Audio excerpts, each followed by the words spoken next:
Hi there, welcome back to Spitfire's Black Weekend, and thanks for joining us on a Sunday. We've got a lovely intimate crowd here at the HQ, and I'm delighted to be joined today by Alexis Smith and Joe Henson, part of the Flight Composer team. The total of the flight. The total of the flight. Yeah. We did a video earlier this week where I interviewed both of you, and someone said, "Which one's your brother?" I think they were joking. Yeah, they were joking. You're multi-nominated, multi-awarded, hugely successful computer games composers. But that's not how it started. I thought we could maybe kind of map your progress into it, when it became your central focus, and then we can maybe address the last kind of major job you did, which was Assassin's Creed Odyssey, which is like a mega franchise. So maybe starting with you, Alexis, Sure. how did you start out? With music? Mm-hmm. Well, I'm going to go back really far. So, standard, I wanted to play guitar because I watched Top of the Pops and the cool people were playing guitars, like Sig Sig Sputnik, people like that. Not that old. So I wanted to play guitar, learned guitar, then soon realised that to have a band is a massive pain in the arse because you've got to get other people just as dedicated as you in a cold garage every week, which is difficult. So then I discovered by chance, a very basic version of Cakewalk Sequencer on one of those discs that used to get stuck onto the front of a PC magazine. Just a long version. It's gone back. Loaded that up onto my 386, and then had this massive brainwave, like, shit, I can make music without getting those people into my garage who couldn't keep in time or weren't particularly good. And now everything's in time and I can control everything because I'm a bit of a control freak. So that was the first revelation, right? I can do this. I love making music on my own, but also with, obviously at that time you couldn't record, you just sequence MIDI and stuff. So obviously it was still one Was it with sampling? singers Was it and sampling? rappers and stuff. No, it was just a sequencer. So But you couldn't sample into the computer then? I couldn't sample into my computer then, no, because it was just super basic. Okay. But anyway, I'll skip the next 5 or 6 years or so. So I got into that at the same time as learning like normal music and stuff like that. And then next chance event that happened was that Maris de Vries, who's a very famous 90s record producer, happened to move into my tiny little Cambridgeshire village where I lived. My dad bumped into him at a dinner party, got his number because he knew what I liked doing, and then I rang him the next day and pestered him for about 2 years until he listened to one of my tapes, which I made and sold at my sixth form school every month. He listened to it and actually realised, that's not actually as bad as I thought it was going to be. Rang me back and said, do you want to come and look at my studio? Went down there, looked at his studio, pestered him for another 2 years until he took me on for some work experience. Then on work experience, like, just did everything I possibly could while I was there, including like remixing stuff on Christmas Eve so that I could show him on Boxing Day when we got back together. Impressed him enough that the next year I didn't bother going back to university. I stayed on working with him instead. Ended up as his programmer for about 5 years. We did things like Moulin Rouge. The Baz Luhrmann film. Yeah, the Baz Luhrmann. That was my first massive Must have been a thing that I baptism of did. fire. Yeah. I thought at the time, there's never going to be anything as complicated as this ever again. Little did you Before, know. that was before Odyssey. Yeah. But yeah, so I started at his programmer, which was an actual just a job in those days. Yeah. That people used to have, producers would have a programmer or two. You did loads of bands as well, it wasn't just... Yeah. It wasn't just films. No, it was. I'm just trying to think of things that people might have heard of. Yeah, Björk, David Gray, David Bowie. various Spice Girls. Did do some David Bowie. Yeah. So worked as his programmer for a while. Then there came a point where I had to go off on my own. Started going off on my own. Didn't realise I don't want to do this on my own. Yeah. It's not fun, because with him it was fun. We were working in these, big studios with loads of great people, making records as a team. And then suddenly I was on my own in a room in my house, thinking, God, I don't want to do this on my own. This isn't fun. Met Joe through a band that he had that I was Seventh Son, co-producing, Seventh Son. Yeah. We got on really well, and Joe, we had a conversation about working on your own is not fun, and then we had this, and the next conversation was, well, let's try working together. Yeah.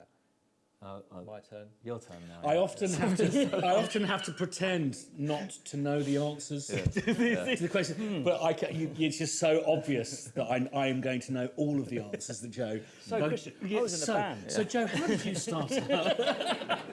I remember, there's one thing I can remember of Joe is he did a lot more practice than I did on the piano. I did a lot of practicing. I was wanted to be a bass player. Our dad has a massive record collection for kind of mostly jazz, funk and stuff, but the good stuff. And I wanted to be a bass player. I know, well, no, not the really. It's a really good big record collection. And I got really into Stanley Clarke and wanted to be him. So I practiced a lot because he's really good. Got into live touring, like as a live session player. Toured a lot with a band called the Freestylers. Did Glastonbury. Amazing. Yeah, did big stuff. Toured all of America. Toured with Lenny Kravitz and all that kind of stuff.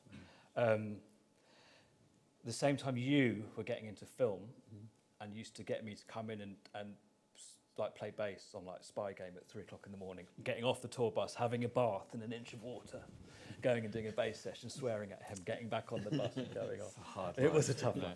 Yeah.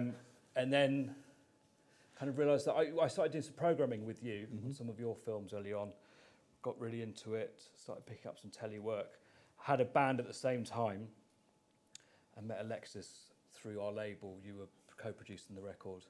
We soon got dropped. Got on really well with Alexis. Alexis, because he's a programmer and I was a bass player, we were quite into being behind the scenes rather than, sometimes you work with a lot of people who want to be famous. And we like the process of working rather than the glory of being a front person or something. So we got on really well. But also we're compatible as well. Right? Musically compatible from different ends of the spectrum. Like, you're very into folk and I was very into kind of funk and stuff, but we meet at hip hop in the middle, so it kind of works out. Everything meets it. Well, we've just cut and paste. We're into cut and paste production, and because I was talking with the freestyles, I learned a lot from them, watching them DJing and watching how they produce stuff. So we come from kind of cut and paste end of things. We don't really talk about scales that much. No scales. No. But when Just did mainly because we don't know what notes are in them. So when did the first? I mean, I kind of in the maelstrom of, because we worked together on the first few computer games that you did, but I can't recall when they presented themselves and why you were interested in them. It was. Well, the first one we did was Zubo. I mean, obviously everyone's heard of Zubo. Most people have played it to the end. But it's actually a really important point. It was Rupert Gregson-Williams. Yes. I was thinking about it anyway, and I was working with Seventh Son on a promo video, and Rupert had said, this game stuff is interesting, you should have a look at it. And I've been thinking about it for a while. I met a guy who's directing a promo video. I said, I really want to get into games. And he said, I know somebody at EA Games. It was Lydia. And I pestered her for a few years. There's a thread here. And just very funny emails coming and going. And then eventually she had a game where she wanted the music to sound licensed, and she came to us because we're from Records. And she said, can you do, and this was this game called Zubo, which everyone knows, which is really good. We had a run of a few games which either didn't ship or didn't do very well, but we kind of learned how to do games. Yeah, it's quite and the culture. And Zubo was originally a big, it was mega, big absolutely. game, which eventually only came out on DS. Yeah, I still remember the meeting where we'd been on it for 6 months or so, and we'd had Christmas holidays, and then Christian texted us both and said, come and meet on Rupert Street. We've got some stuff to talk about. And we went in there, and it was like the first day back after Christmas holidays, wasn't it? And you went, I've just had this call with Lydia. It's not going to be for all formats, including next gen. It's just going to be for Nintendo DS now, and we don't need 80% of the music. It was composed, But we also had a huge music budget. The first thing we did was we kind of recreated all of our favourite samples, including orchestral, like disco swipes and all our favourite beats. We basically got all of our favourite break beats and got a drummer to play those, and also we did loads of synths. So that was the first time that I made a dedicated kind of sample kind of real proper yeah. bank of stuff, which I was involved in that, so making that kind of sample library, which has really informed the way I've carried on. Answering your question, we realised working with Lydia and the people at EA, we realised that we really like the briefs that you get in games, but we really like the people and being part of a team. And that was the first kind of thing we started, because we were doing some adverts and a lot of television as well, and records. And we started thinking, God, actually, we really get on with these people. We fit really well with them. But also,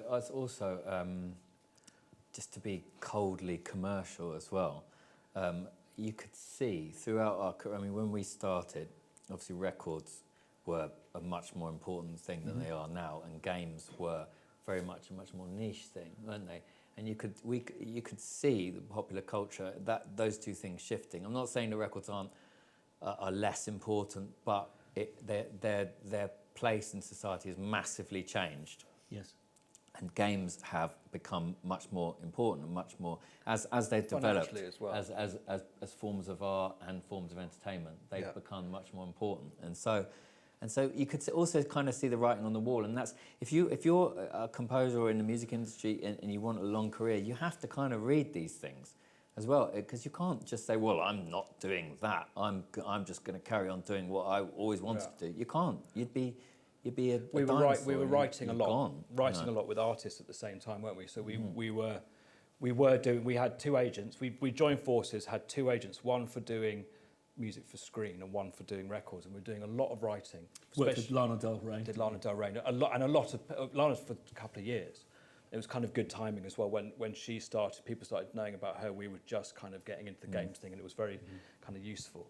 But while we were kind of really slogging, when you're doing co-writing, it's such a punt, such a lottery, and people kind of say, yeah, just give us a hit single, and we're sat in a room, right, okay, and there's somebody with their back to us tweeting while we're trying to write. So, it just felt actually this is really good fun doing this game stuff, and they employ you for.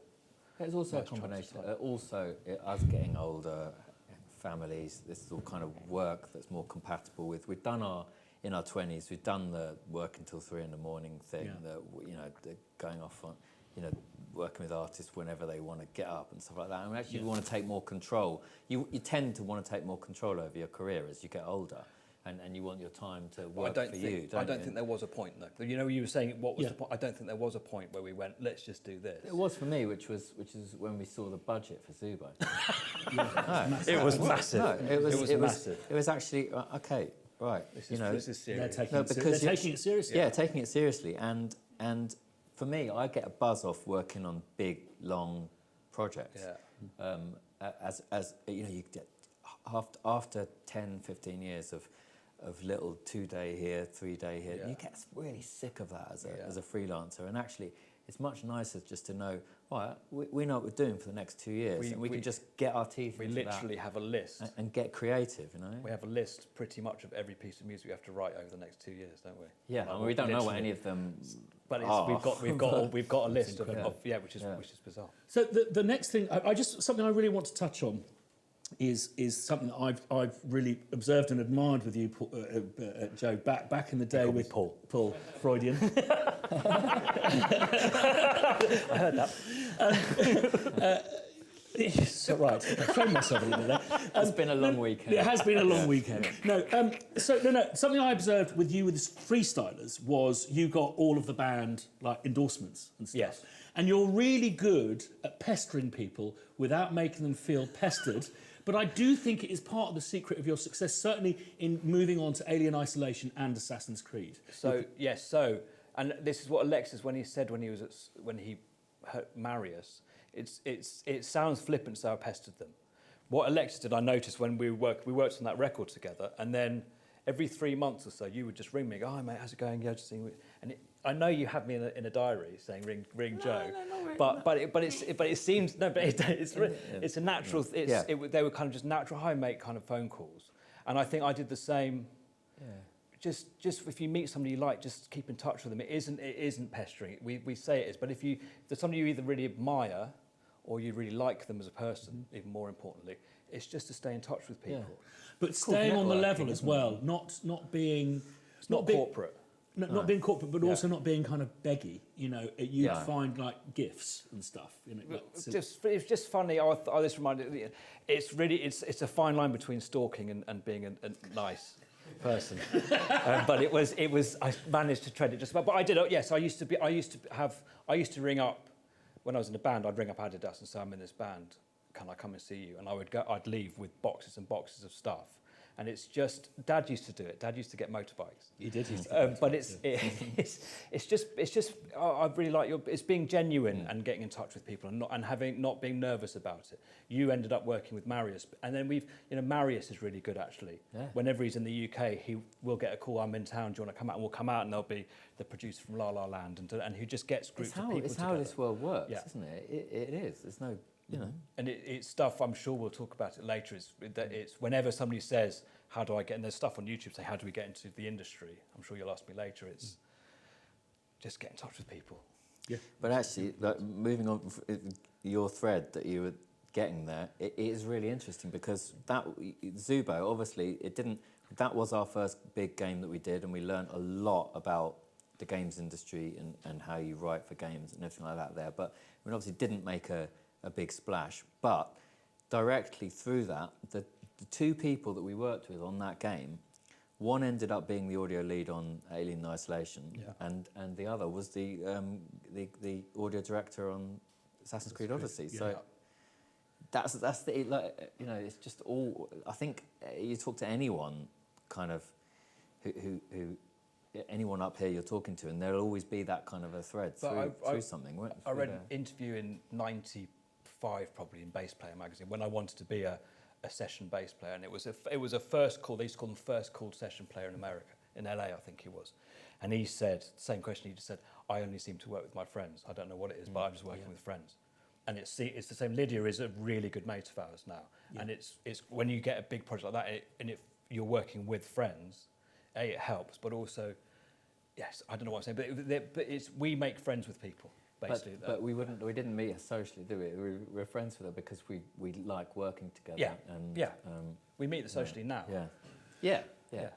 So that was kind of obviously Zubo, Alien Isolation, and the beginnings of the Assassin's Creed thing. Yeah. Horizon Zero Dawn. Yeah. How did that come about? That's slightly more complicated, but it's still. So a friend of ours, who is just another composer that Joris. The Joris de Man, who another composer that I don't know. How did you meet? We've had the same agents. I met him, and we got on really well with him. Our agent. So he was working on a game because he'd worked on their previous franchise. Mm-hmm. And he was working on this new game, and they had someone else. They wanted two composing teams on this game because there was two quite distinct pillars to this new story they were working on. They wanted Joris to do one of it, and they wanted someone else to do. They wanted to find something that contrasted with Joris for the other half of it. And they tried a couple of people out, but then they got to the stage where they were looking for someone else, and Joris recommended us to them. And did you pitch for it? We did pitch for it, yeah. Because we pitched for Alien Isolation. Right? Yeah. And that's important. We pitched for everything. We pitch pretty much everything. Yeah. I mean, unless it's actually, you might, like, we didn't pitch for, like, doing the DLC on Odyssey or something like that. Yeah. And if Creative Assembly had made another Alien Isolation straight after the first one, you wouldn't have pitched. They would have just used the same people. But it tends to be that even if it's just to prove, even if the audio director themselves know they want to work with you, they still have to make that. Odyssey was a blind make that pitch. choice and they still have to. Yeah. They have to justify their selection to the the game director. Yeah. And with the Odyssey, it got. So we pitched for Syndicate before that with the same with Lydia. I don't know if I'm allowed to say. But I'm going to say that, can't I? We pitched for Syndicate. You just have. But she's a mate of ours, so she will if the job's right for us, she'll say, "Can you join a pitch for this?" Mm-hmm. And we know, but we want to get. You'd want to get. You're a friend, but she's working with a huge team of people, and she has to sell up. So eventually I think it got down to it was a blind listening that they did with 3 people On Odyssey. On Odyssey, yeah. And we were so it was, yes, we got friends there, but it was still a blind listen. Still. And it's worth remembering every time she calls us, or if she calls again, do you want to do a pitch? It's we've just done Odyssey, no, but no one knows. They listen to it purely based on the music and what we're doing. Because they can be very different as well. I remember the Alien Isolation pitch we did. That was wicked. Just feeling that this is something that's so important that we've got to remember, is that we actually have 3 jobs. We're composers, we're heads of a department, that we have the responsibility of delivering this product, but we're also CEOs of the business that is us. And I remember clearly on that the budget and the potential of Alien Isolation was so large. Yeah. We made an investment into that pitch. Yeah. And it's like tendering, any business would. And I remember us all coming out of that process going, that is as good as we could have done. Yeah. And if it doesn't win it, then it's not the right job for us. Every pitch has to be. Well, actually, on that pitch, and I remember, we blew it out of the water, and there was a big part. You were a big part in that as well, and we learnt on that always. Every pitch we've done since then, we've always gone the extra mile, haven't we? And also when we wanted it. Also,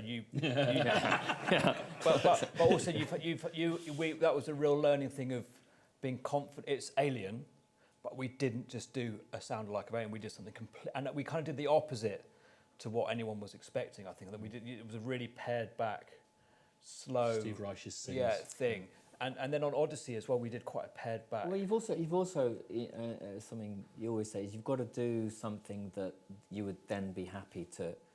It's got to be you, because you're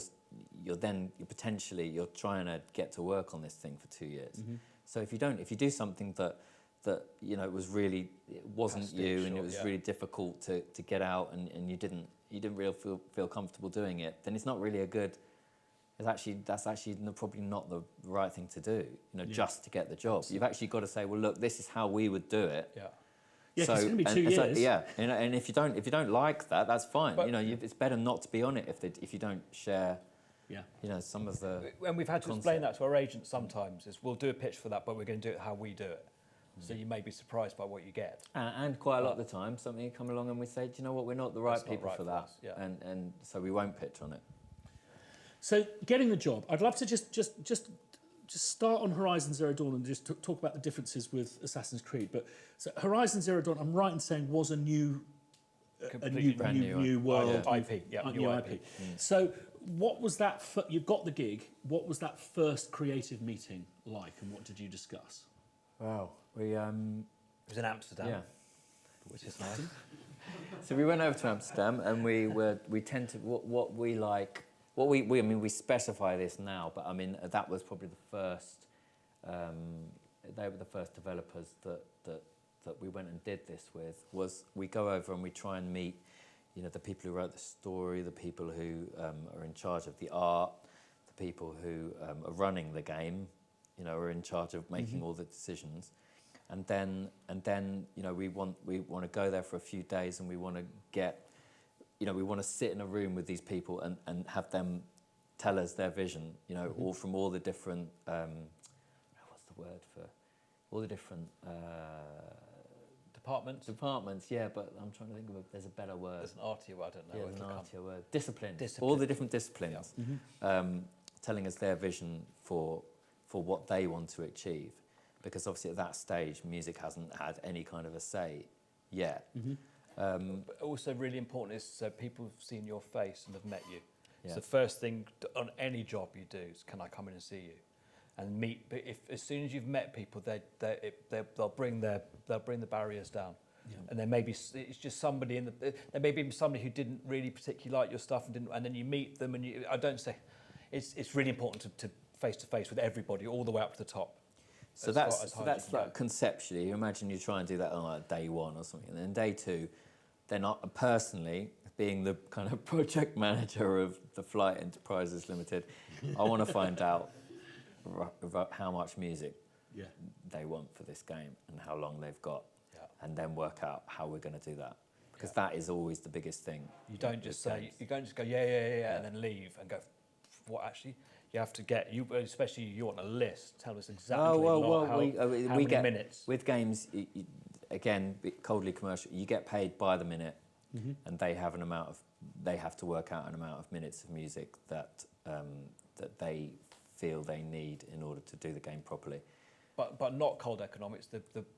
We then know what the scope is of this project. If they want 500 minutes or if they want 120 No, but minutes. I was saying that because we know how much we can write per month. And then Monday to Friday, you get to Friday, we're on track. We might need to put a few extra hours in next week. No, you don't want to get like that too much, especially at the beginning of a game. You've got to feel your way in, and you've got to let things breathe and people listen to stuff and try out things. But by the middle of a project, by the second half of it, and with AC, because it was such a tight turnaround, because that's a one day franchise. the Alexis had gone white. Yeah. I think you spent the week and I've gone, actually, this is a lot of work. This is a franchise. They've got to make a new one luckily, that was 2 years between that one. But we only had 18 months to do 4 hours of music. And so that, once you've worked out what that is, which is, it worked out for us about 20 minutes of music every month, which that might not sound like a lot, but in games, you're right, but it's 20 minutes of music that's arranged so that for every minute you've got 3 minutes of music that can work A, B, AC. And also you're making it and mixing it, delivering it, stemming it as you go along. Yeah. So that again, so you take your 20 minutes of music a month, so you're getting down to about 4.5, 5 minutes a week. Yeah. So that's a minute every day. Now a minute of a cutscene in a day, no problem. Yeah. A minute of intense epic level fight music with 3 layers and a beginning, an end, and loopable sections. No, you can't do that in a day. So it is a balance. We play most of the instruments as well. We do orchestral stuff as well. But the core of most of our stuff is us actually playing as well. So there's a lot of... You do have to... you do have to, on a project this long, you do... And any film as well. I mean, I'm sure it's the same thing. But you do have to have an idea, by week, by month, and then ultimately, by the end of it, how are you going to do it? And we don't look to crunch. We don't really crunch. It's not like we work to this and it all concertinas, and we try and keep manage on top it of constantly. It, Otherwise, it's nice. So the first meeting on, once you've got the gig, it's great that it's with Lydia with Assassin's Creed. Was there a subtle difference to you coming in on an established franchise? Were there rules in place? Yes, they know exactly what they're doing there. Yeah, exactly what they want. Yeah, and it was in Canada, which was nice. So we flew to Canada. We're jet lagged. We arrived. We're knee deep in snow. Walking. Luckily, it's Lydia who's a friend. So and it's also we're there on the plane going, this is Assassin's Creed. This is massive. Yeah, we've only got 18 months. We've got 18 months to do this. He's so and then it's a friend. So that's really nice. And then it was a very intense week of this is the game. This is what ancient Greece and all the stuff that they were. And they really do know what they're doing out there with each. It's how many have they done now? Well, I think this was number 7 or 8, isn't it, of the big ones? And you've got a lot. You look at the list of composers who've done previous to you coming on this late, and there's a lot of it's a big act to follow. Yeah, I've always really liked been some great scores. Yeah, the AC scores are brilliant. And what I have observed, and it's something I've experienced as well, is when you're doing particularly slightly more ancient music, the last thing you want to do is actually music of how it would have sounded back in the day. But that's what no one knows. Yeah, luckily. B, Lydia didn't really want that, and she wanted, and again, because we're friends, she knew she could trust us. She knew kind of what we do, and she knew we're very good at the electronic stuff. And she said it's not specifically. It is historical, and the game is very particular about the historical stuff, but the music doesn't. But she had all along. She had a plan of the very much the actual how they actually thought the music would sound would be there would be some people in marketplaces playing a lyre. There would be people singing on boats. So we didn't ever have to touch on the really diegetic stuff. Yeah. And in our pitch, the first thing we thought of when we read the document was, well, the first thing I thought of was just like little fragments of ancient sounding stuff, you know, with big delays over dark electronic. Really? I know. No, I read it and thought, there's no way we can do that. And I was on the bus getting off at Stratford, and you rang me and said, I reckon we can do this. No, instantly. I saw those little fragments of lyre with big delays on them, and I thought, definitely. But something I've also observed is that when we worked together, I was like the orchestral bod, and you're now doing orchestral music, and I just want to talk about you. Just like, was that a kind of a wrinkle you had to overcome psychologically? Actually, in the meeting in AC, I'll talk about that as well. We were saying, so we know we're going to do it smaller and subtler and more subtle, and Lydia went, yeah, but it is epic as well. And it was like, okay, so we really have to do this, and Well, we actually we actually had from there is a lot of subtle, very intimate, you know, just single instrument recordings there. But of course, there are always boss battles in games. Huge. And you can't do that in a boss battle. You've got to get out the whole of Spitfire audio. I think you've got. I think you. But Joe has stepped up to the plate with that. That's what I've. But I think he's you got did. more confident as you've gone on. I know that you know about, you properly trained music, but I remember you learning a lot of the stuff from doing orchestral, using samples, and that's what that's called, and learning the techniques and stuff through having these libraries where they have all the techniques. And we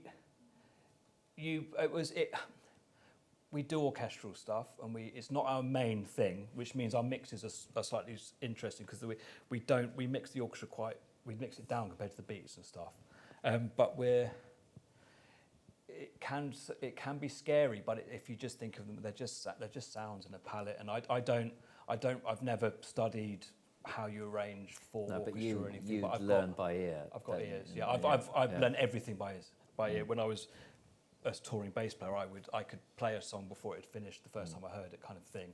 So I've got very good ears. Well, that's what actually makes your orchestral stuff interesting, is because it doesn't sound like you studied. And I don't mean that in a bad. No, I don't mean that in a bad way. I mean you are doing it by ear. Yeah. Which is good. That's the best way of doing music. So I like clashes, and like you do, I like clashes and stuff. But they're just sounds, aren't they? But once you get over the fear of, and then when you have to go into a session, you have somebody who helps you out with the orchestration, and then they're just musicians, aren't they? It can be fearful because there's a lot of them sometimes, but. And they look quite serious. Yeah, no. I think there's this kind of obsession with, well, they didn't write out the parts. It's like, well, no, you do, and that's something that my agent taught me. Is you just get the holes in your knowledge. You get a team in, just like you were helping Marius out in bits that he didn't know or wasn't up to date on. Absolutely fascinating. I'm going to go to some of the questions that have been online, some of which are really long. So maybe pick some short ones. Could you talk more about how you layer up a track and how these get triggered in the games? How do you evolve music? Do you have to stick to the same key, tempo, chord progression? Yeah, interesting. So stick to the same key. Yes. If we're doing stuff that needs to evolve and switch with other pieces. Odyssey. It was stipulated actually that most of the game is in the same key actually. The whole. Yeah. Yeah. Apart from missions. Yeah. So we split the map up into biomes, and each of those is in the same key. So the fights, everything is in the same key. So then they can swap out things. But within those pieces, you change keys for dramatic effect. You know, don't have to stay in them the whole way. It doesn't have to be limiting. But we don't mind jumping tempos. Quite considerably. Yeah, we don't mind switching up time signatures and tempos. And then you're delivering in. I don't know how many people are aware. You know, you're delivering in stems. Is it usually 3? Now it's a lot more. Yeah. Now it's almost a multi-track. We basically give them multi-track, and they'll do another process after that of making them into the actual stems for the game. But we'll try and give them break it down almost completely, almost multi-tracks. But is it by instrument type or is it by stuff that will work together on its own? Yeah, both. Right. Or you know, when you just do it when there's gaps and you can put another instrument there, you know it's see. but and then in the engine, it has either a streaming, like a looping system which has stems. I do hands like Christian, so it's going through levels of you know, like Alien was quite complicated. The system that it had, let's say you're exploring. A tension layer comes in when the alien comes into the room. It changes again when the alien knows you're there. That was quite complicated. Or you're doing fights which are in loopable. Right. There's a few different ways of doing it really, but we deliver them. You could talk for hours You could about talk that to hours question. on this stuff. Sorry. Find another question. I always feel weird on like an iPad that you think I'm kind of on Grindr whilst Christian! talking. Could have said Anything. You could have picked anything then. Swipe left. Do you actually play the games? This is one of the reasons why Has someone asked that? Yeah. Yeah. This is why I got slightly put off writing for computer games, because the amount of writing for amount of playing computer games that you have to do. So when did we finish Horizon? 2017. So I'm 2 years behind. So I've just finished Horizon at home. On easy mode. But it's like saying to somebody who works at Tesla, you must drive cars all day. Yeah, well, of course they do. Or are they designing cars? They drive. But we sometimes Alien. We had a build coming in every week on Steam, so we were playing it while we were composing. They will send us videos. Very rarely do we get a chance to just play games. Yeah, especially they are very, very secretive. Don't let them out the building. Yeah, right. And now they tend to be quite. We tend to be quite tight with timings and everything. We're mostly working to videos, but we will definitely always make sure we go and play the game at least once or twice. You know, we'll go to the developers and we'll play the game, because you absolutely you have to play the game that you're working on. You've got to, even if it's just a day at the beginning and a day in the middle somewhere. You've got to see it. You get the atmosphere. You don't get everything from a video. They are interactive forms of media. There's stuff I learned actually in my delayed playthrough of Horizon. I learned loads about the game I didn't know. 2 years later. Yeah. Well, I think that you've spoken about how it's slurp fast and then it's slurp first and then it kind of has to speed up. Yeah. And it's just interesting to talk through that kind of creative process, because from what I've observed, it starts off about kind of just getting the world right, getting the vibe of the music right, what is the job of the music. And then it's actually about just kind of really printing those things. Yeah, because they have, you're coming on, usually coming on roughly halfway through the entire development cycle of the game. So say it takes 5 years to make a game, you're coming in kind of 2.5 years in, maybe the last 2 years.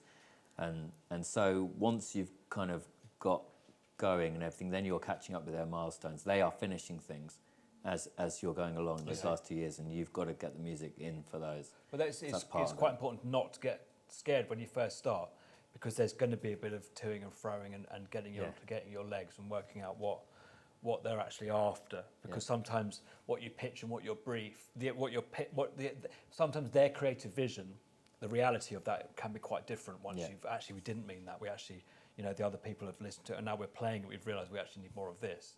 So it can be quite. It could be quite nerve-wracking if you didn't have the experience of that. It's all right. Once we get going, we can really hammer this stuff out. But it's learning like what you want for the exploration, kind of free music, what you want for the characters, and working out the sound of the game. But once you're there, it's then you are blasting it out. Something I enjoyed with Lydia was that she's from the film and TV, so she had that kind of language. Yeah. Do you find working with people who are more from a games background that the way that notes and the way that creative briefs are given is different? It can be, and different depending on nationality and as well, where just how people talk about things can be very different, and how. But like you were saying before, all the different jobs you've got as a composer on a big project. One of them is it's actually one of the most important ones is actually working out what people actually mean, because everyone has an opinion about music. whether they're trained, not trained, love it, don't listen to it much, whatever. Everyone has an opinion about music, and knows what they like, and knows what they don't like, and it's actually translating kind of someone. You know, you're going to get sensible stuff from the person you're working with most, so who tends to be the music supervisor or the audio director, but you might get less sensible comments from other people whose job is not to do with audio or music. And it's about working out what they mean by those things and then translating them into something that you can actually do. Alexis always makes, big part of you always make much more subtle changes than I would. When I used to work on my own in TV, I would do rewrites, and work with Alexis, he would go, no, they just want to change the hi-hat. It literally can be always the hi-hat. Always just the hi-hat. His hi-hats are awful. No, do you mean or it can be as subtle? Let's change the bass sound. Yeah, Let's change this lead something sound. that they can go. It's not working. The piece isn't working. The piece isn't working. And then you get to the bottom of it, and it's just because it's getting in the way of the sound of the machine that's in the room. That's really important for the player to listen to. Or it's changing to be able the to pace. do, like it's changing the walk speed of somebody, or it's changing the pace, the perceived pace of the fight. And so you've got to work out what that thing is and why something's not working, and only then can you go back and do it in a musical way. Do you find yourself holding hands a little bit sometimes with maybe no, not with your audio leads, holding their hands to kind of go, this is, it'd be, or is it just responding to the way they want to be? They know what they know what they're doing. No, but I know what you mean there. Sometimes, it depends how many. Again, depends how experienced they are, how many games they've done, how confident they're feeling about the project at that time. Sometimes they're not feeling. You can see that they've had some difficult meetings that week and aren't feeling that great about what they're doing. So actually. That's the nice thing it's a length of time that you do actually get to know people, and it is like working in a team. And sometimes they're asking you a question rather than telling you to do something. Maybe sometimes they're saying, "We're not sure about this. What do you think?" They haven't specifically said that, but they want you to go. Actually, we think this. They is actually really want strong. you to tell what. Right? No, we did this because this and this and this, and we feel really confident about this. And they go, "Oh, okay, all right," and that gives them kind of, they've got to believe in what you're doing, just like you have to believe in what you're doing. And do you feel that there's usually a point where the kind of the belief starts, and then the relationship kind of becomes... And a lot of time it's that during that face-to-face bit. If you've done, maybe sometimes you get employed in a job, then you do some music, then you fly out and meet them, and then you can, the music that they weren't sure about, when they sit in the room with you and listen to it again, and you can say, this is what we were thinking here, this is how we think you could use it, and they go, oh, okay, we get what you mean. But sometimes it takes longer as well, doesn't it? Sometimes it... Is there a kind of sometimes what I've discovered certainly with difficult directors is if you can give them a hook of some sort, not necessarily a melodic one, but like a concept, and then they suddenly feel they've got something that they own. Something that, okay, we've got a thing now. We always say it's the first piece that they absolutely love. Once they've got one piece that they really love always the first under piece their belt. Well, no. I'd like to say that, but not always. No. But once they've got that first piece, then your life's a lot easier. But that's totally understandable, isn't it? That's a trust thing. They're big things. These games, they sell a lot of copies, and they're a lot of people's jobs, and so people have to trust you. Well, it kind of has to work. I've worked on so many things where I'll be on it for 6 weeks. That was a bit of a nightmare. Got that out of the way. It can't be that way for something that's 2 years. But everyone knows that who's working on it.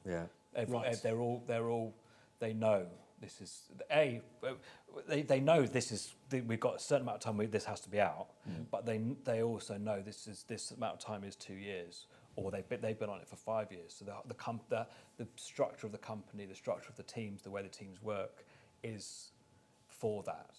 They're not. It's not an editor and a composer, and we've got to let's get through this and get it out. There's a team structure, which we like as well. We like being part of. You are part of the music or audio team, which is we really enjoy as well. Fantastic. Well, I think it'd be only fair to throw some questions out to those assembled. Oh, look, we do have an assistant. This is Josh, who's going to take an SM58 literally as far as you can possibly take it in this room. So, question at the back there, sir. 1, 2. Hello. Tom from Latest Records here. Hello, mate. Hello. I feel like gamers are... I've been writing about this for a couple of years on the blog. Gamers are starting to get a good idea of who the composers are. The composers' names are getting out there in front of the games more often. But I'm becoming more interested in this person. It might be Lydia in the case of this last project, but the audio director, the music supervisor, the point person, the person on whom goes into the game in their mind, comes out with flipping great spreadsheet of what we need, how long it has to be, what type of visit, and then brings it to you and says, right, we need this, this, this, this, and this. Yeah. And is it a case, I mean, like to hear you talk a little bit about that relationship, and do they protect you, or do they kind of, they have to make presumably a massive spreadsheet and then pass it out to you and say, okay, this week we need this much, or what's that relationship like? Literally how you said. Yeah, Yes, yes. It literally is. It's literally what that's happens. pretty good. And yeah, they're working from. So they've obviously, they are getting, like, everyone's asking them, I need a piece of music for this. I need a piece of music for that. Well, on my level, it needs to change every time this happens, and all that. And obviously, all the people asking them for individual pieces of music and sections and stuff like that will add up to way more than could ever possibly get done in the time they've got to do it. And they have to take all those desires and requests and translate it down into something that then they know they can actually ask us to do. They don't. Yeah, on the whole, we don't really hear about that process, but we know it's happened. Yeah. But it is amazing when you first say, okay, what do you need? And somebody has sat down and gone, okay, so there's a lot of fighting in this game, so let's give them this many minutes for fights. And it's you're 2 years away from releasing it's a this guess, game. and it does change. It does change as you go on. It never. It's 2 years before the end. It's a guess. Yeah. It may be 60% right. Yeah. But we also take the minute requesting at the beginning. We mainly use it to know what the scope is of the game. It's not we're going to just stick to this and this is the fix. But also our agent needs it so they can negotiate a deal. Yeah. Because that's the only way you know what they're asking you to do and how long it's going to take. So. Yeah. Thank you. Anyone else? Let's jump to the front. Josh, if you pass the mic, I'll just do one from the stream. For those with this is actually the reverse of the question I'm usually asked, but for those with extensive music theory knowledge and not so much sound design experience, what kind of work can they expect to find?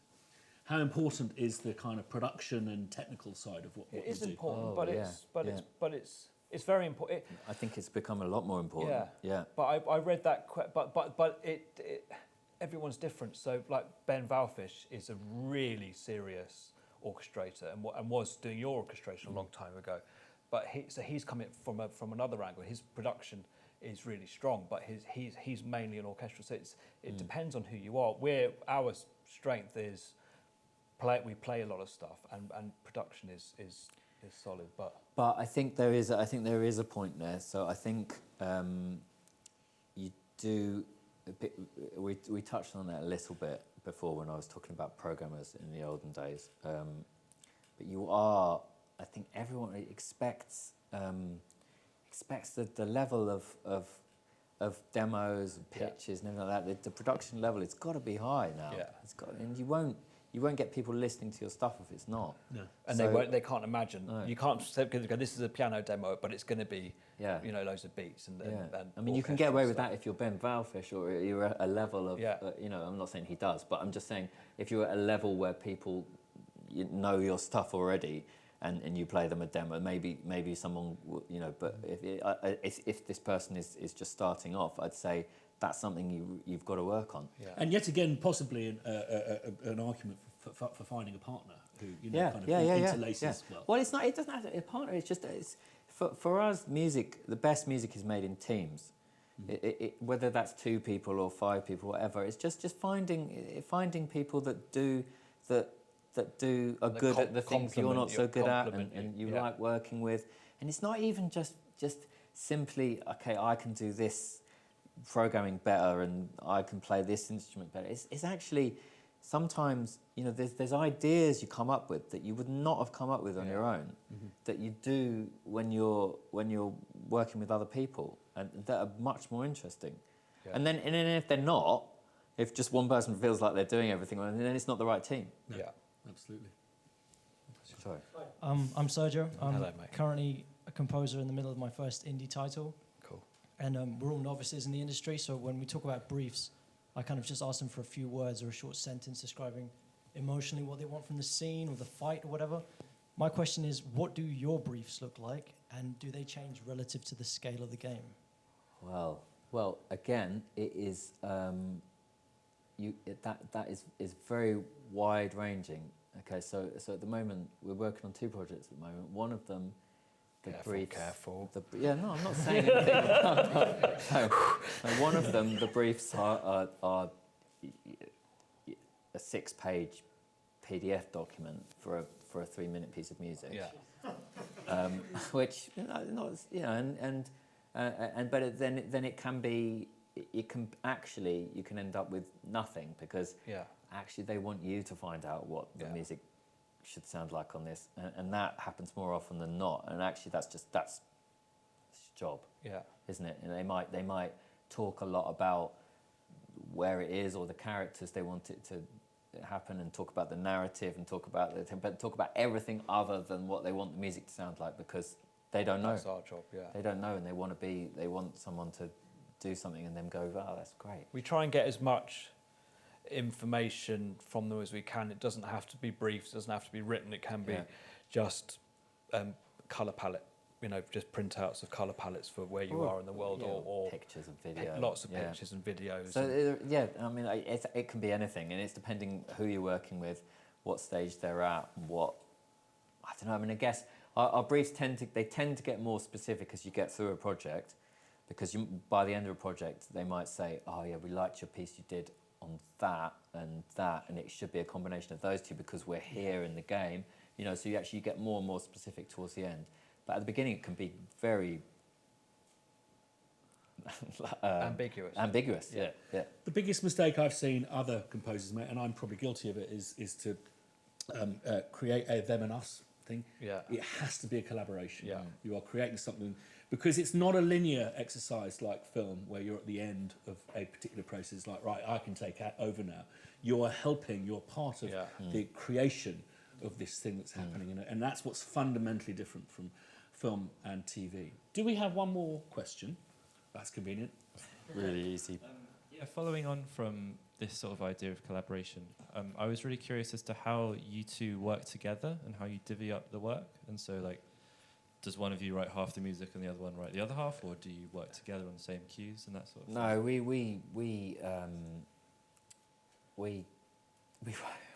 do everything, don't we? When we're writing,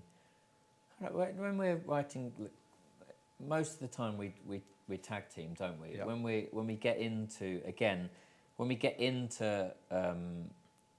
a project and we know what it's supposed to sound like, and we're, you know, under the cosh a bit more, we may go, all right, look, I tell you what, we got quite a lot to do this week. I'll do this piece, you do that piece, and we'll start them. But we always, like, no piece is just Joe or just me.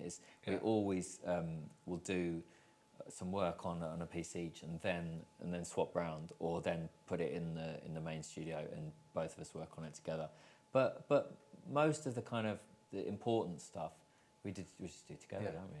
And it will be one of us sat at the back, tag team, and we tag team, and it kind of, okay, I'm off, I'm done, and you walk off, and I've got an idea, get up. And so when we've been talking, I've noticed you know, if you can't think of a word, and vice versa, it's the same thing. And I was just thinking, when you were talking, I was thinking that's what we do musically, is you can't remember a word, and it's the same thing in music. It's like, I don't know, and I've had nightmares about, you know, the serendipitous things that happen when you're composing. It happens more when there's two of you. Alexis will be writing that's something. What I'm saying. I'll hear something in my head before, and it's like times 4 the serendipity, isn't it? And it means that our work rate is really high because we're just tag teaming. And we know each other really well now, which you know, it's obviously that all that stuff was harder at the beginning. Yeah. you're a bit more We, self-conscious. we can play each other our really embarrassing voice notes. Yeah. You know, this. And you'll go, I know what you mean. Yeah. And I would never, I was thinking one day when we retire, we'll release an album of our voice notes, because they're terrible. But we're at that point now. We sit in a room together and we'll go, you know, and we'll sing stuff to each other. Successful partnerships are a difficult thing, and they're a rare thing. And I think often what you'll have to do is go through a few partnerships to go, well, it can't be like that. For me, my tip is you can't clock in and clock out. It's like being in an army company and going, well, you shot more bullets than me, so I'm going to shoot more bullets next time. But also I think that one of the key aspects of being in a successful partnership is the ability to be yourself, that you are good enough. Yeah. And also, just on an interesting note, at the And very, personal hygiene, very you kind of take that for granted. On the very first day that we ever did anything together, we agreed that whatever we made was split down the middle, 50-50. Everything. Everything. Yeah. Even if there is a piece that Joe completely wrote and I put a cymbal on it or a hi-hat, it's 50-50. And it just all stops any. evens out in the end. It stops any of that feeling. I remember in bands, and I've got a song, I want to write a song, you know, like the Beatles. So we split everything, and once you know that, and you don't. But also, don't that worry just about it. completely takes that off the. That's off the. Yeah. We haven't even thought about that. No. I was just thinking about that then, and I thought, we haven't thought about that for about 10 years. No. But it actually is important. Absolutely. And talking of the Beatles, Lennon and McCartney wrote Hey Jude, but he called it Hey Jules, and Lennon turned it from Jules to Jude. Yeah.